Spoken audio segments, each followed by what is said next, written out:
long time ago. She doesn't look it at all.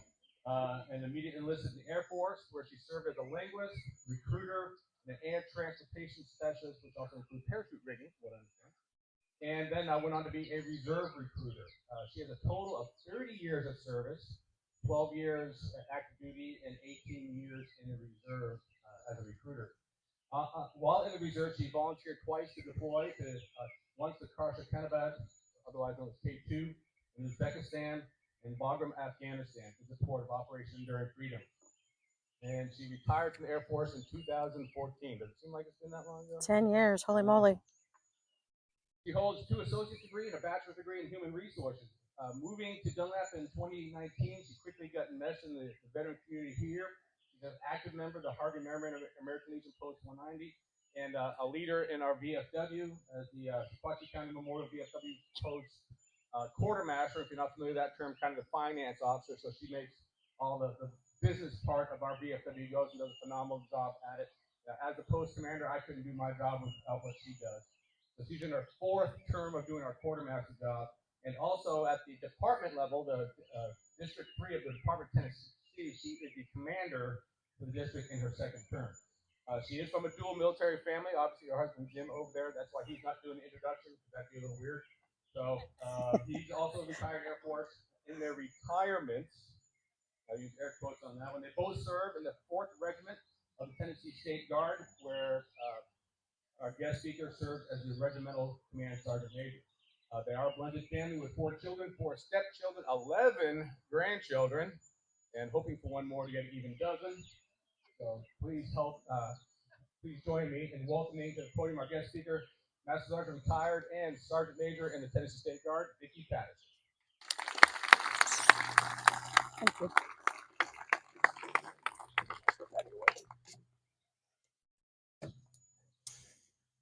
Okay, that doesn't fit, so we're going to have to hold it. It does fit. Let me put it.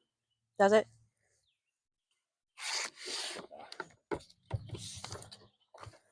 Do the Army way. All right. Brute force. All right, can everybody hear me? All right. In this month's issue of the American Legion magazine, author Ashley Gorbulia opens, every year on the last Monday of May, Americans honor the brave men and women who gave their lives in service to our nation. Notice she did not say in war. Not all sacrifices were during wartime. I would like to honor 3 individuals who did just that. They gave up their lives in service to our nation, and in chronological order. First is Technical Sergeant Sanford G. Roy. He was shot down on April 8, 1944, in a bombing run in Brunswick, Germany. His remains were recently recovered and identified and returned to Chattanooga for interment. I had the honor of attending his funeral service at the National Cemetery. It was moving, touching, and heartfelt. Sergeant Roy, in his civilian life, before he went off to war, was a painter, but not a painter in the traditional sense that you might think. He painted all those See Rock City signs up and down the highways and byways of Tennessee. How many of us remember seeing those back and forth as a kid? Okay, that was Sergeant Roy that did that. He enjoyed woodworking and horseback riding, and he was laid to rest on the 81st anniversary of being shot down. Sergeant Roy was awarded the Purple Heart, the Air Medal, Army Good Conduct Medal, American Campaign Medal, European African Middle Eastern Medal, Bronze Service Star, World War II Medal, U.S. Army Air Force Aerial Gunner Badge Wings, and Honorable Service Lapel Button. We must remember.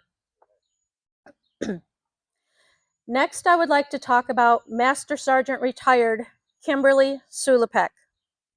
She was a fellow sensor operator on the AC-130 gunships with my husband, Jim. He was already retired when I met him, so I was a little anxious about meeting all of his flying buddies. They wrapped their arms around me and accepted me into their community with open arms. And Kim was no exception. She was at our wedding, and she quickly became one of my friends. If you don't know how the gunships work, on the AC-130 gunship, it is the sensor operator who pulls the trigger. It is not the pilot. It is not even what the gunner. Okay, I didn't know this until I married Jim. Gunner, you would think gunner's the one that pulls the trigger, but it's not. It's the sensor operator. And Kimberly was one of the best. She had over 150 confirmed kills to her name. But that 150 came at a high cost. She battled demons every day, and she had severe PTSD that she very rarely talked about. While I met her when we still lived in Northwest Florida, once we moved up to Tennessee, she made the trek up here to visit us several times. One time, once she found out about the Mennonite community and the Amish in the neighborhood, she even came up to the Mennonite auction knowing that Jim had to work that day and I had state guard drill. But she came up anyways because that's who she was. She wanted to do it. And I don't care if you guys are busy, I'm going. She was so fun to be around. Like many other vets, she self-medicated with alcohol.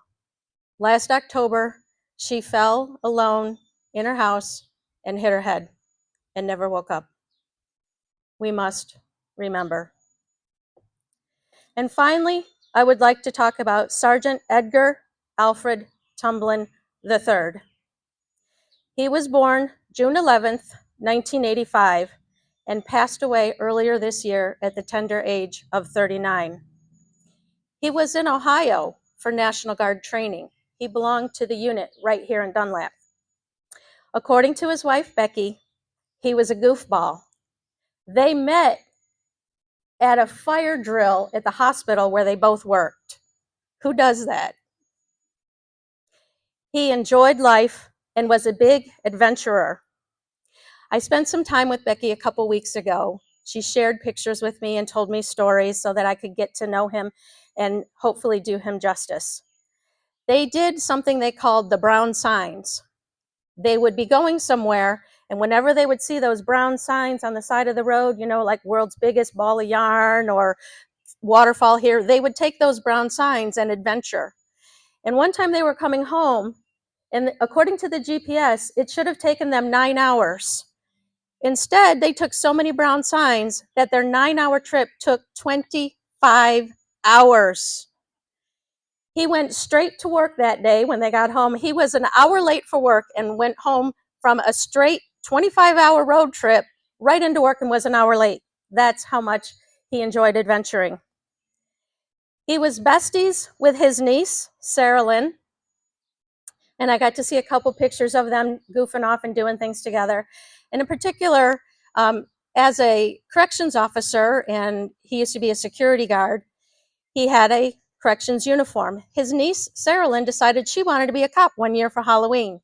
So instead of just letting her wear one of his uniforms and pinning it up all over the place, no, he bought her a kid-sized uniform so that they could dress together and be cops together for Halloween. I thought that was so sweet. One year, he was really, really wanting a cowboy hat. He wanted a cowboy hat in the worst way. And so Becky's parents bought him a cowboy hat for Christmas. And he was so tickled, he put that thing on and wore it all day. Now, they have lots of nieces and nephews.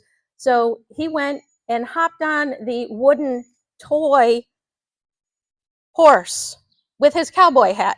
And she took a picture. That's the type of guy he was. He also had a true servant's heart. He spent most of his adult career in corrections, with the last 4 years as a corrections officer in Hamilton County. And as you know, he belonged to the local unit. He also believed in putting your money where your mouth was and supporting causes that he thought were just and good. And he raised money. Just last November, he did a 100-mile event to raise money for animals. He did a 30-mile ruck, and then he did another event, another 30 miles with their German Shepherd Daisy, because that's who he was. We must remember.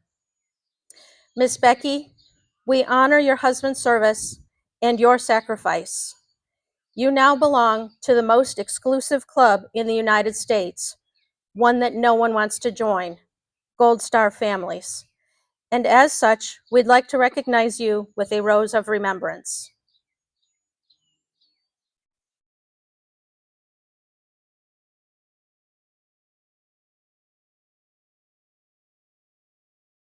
Are there any other Gold Star families in attendance today?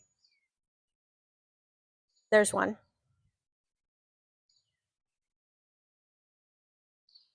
Mr. Ron.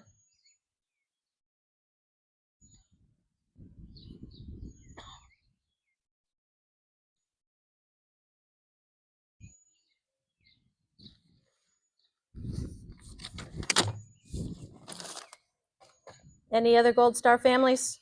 Did I miss anybody? Okay. All three of these brave men and women were taken from us way too early. As you fire up the gas grill and crack open a cold beverage, stop and consider the cost of these freedoms. Take out a copy of the Constitution and read it. What are the 5 protections in the First Amendment? Hint, it's not just the freedom of speech. If you enjoy your freedoms, I encourage you to honor and remember throughout the year. Pay attention to what Congress and your state legislatures are doing with veterans' pay and benefits. If we want to maintain an all-volunteer fighting force, we must make sure the military is an attractive option to our young people. Come alongside the families of our fallen. Say thank you in tangible ways, not just with words. Paying for dinner at a restaurant is nice, of course. How about cutting the grass for a Gold Star family? A teenage boy loses his father overseas. Men, stand in the gap for that young man. We will always have those that want to destroy our way of life. The only way we defeat those evil forces is by taking care of our veterans and the families of the fallen.